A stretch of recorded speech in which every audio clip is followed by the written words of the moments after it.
Investigators call it a horrible accident. A 3-year-old boy badly injured after being accidentally run over by a riding lawnmower in Mason County. His grandfather was operating it, and tonight he told WKYT's Tim Johnston that the young boy was just trying to help him in the yard. This partially mowed yard in Mason County still carries bad memories for Ricky Mefford. I hadn't got no sleep. Probably won't get enough for 2-3 more days. Even a day later, Mefford still has a hard time figuring out how his 3-year-old grandson, Brandon, ended up in front of his mower. They wasn't that close to the lawnmower, and I was going down through there, and he would poop no dead grass and spawn at me. According to family members, they say Brandon was playing in this backyard with his brother. That's when they say he fell in front of the lawnmower. I tried to get him away from the lawnmower, and he, before I know, he was into it. Mefford says he tried to avoid the child and even tried to kill the mower's engine, but nothing could be done. Well, he intensely cared. He lost one limb. He might lose a leg tomorrow. The grandfather did everything he could to prevent it and to stop it. The severity of these injuries really took a toll on the deputies that responded and the EMS workers. I have young children, so it really hits home. This accident also hits close to home for many in the small but tight-knit community of Orangeburg, and many of them are already looking to help the family however they can. God is going to take care of it.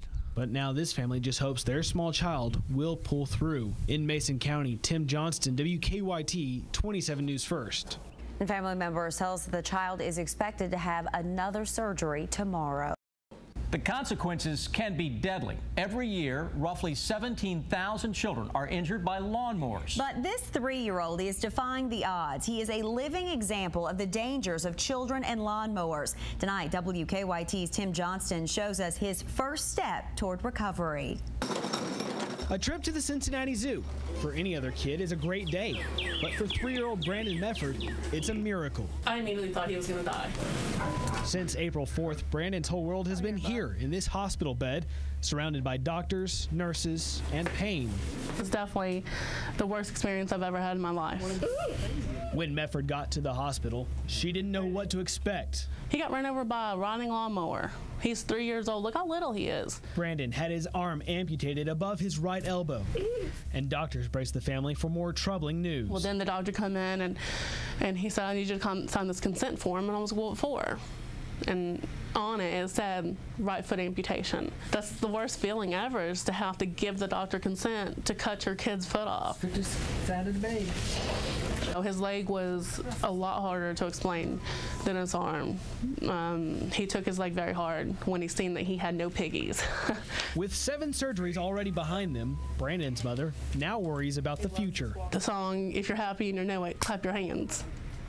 You know, stomp your feet. And I cried for hours because I thought he's not going to be able to sing that song.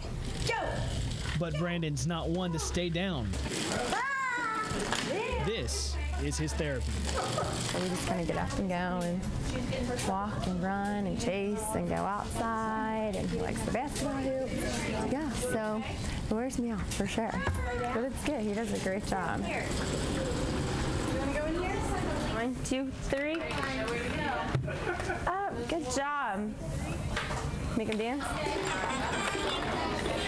The main thing was to try to figure out how to get him so he can be up on his leg and standing, to help the transition when he gets the prosthesis and all that to go a little bit smoother.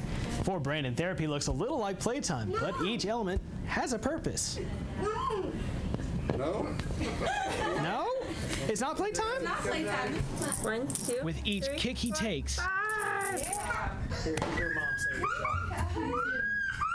and each move he makes, a new hope rises. But the longer that I'm here, the more I realize that he's strong, and he's going to be able to hold his kids when he gets older. And he's going to be able to run around the yard, and he's going to be able to sing the song and clap his hands. And that's something that would make any mother proud. Mama, Dada. Tim Johnston, WKYT 27 News First. He's a fast mover, guys.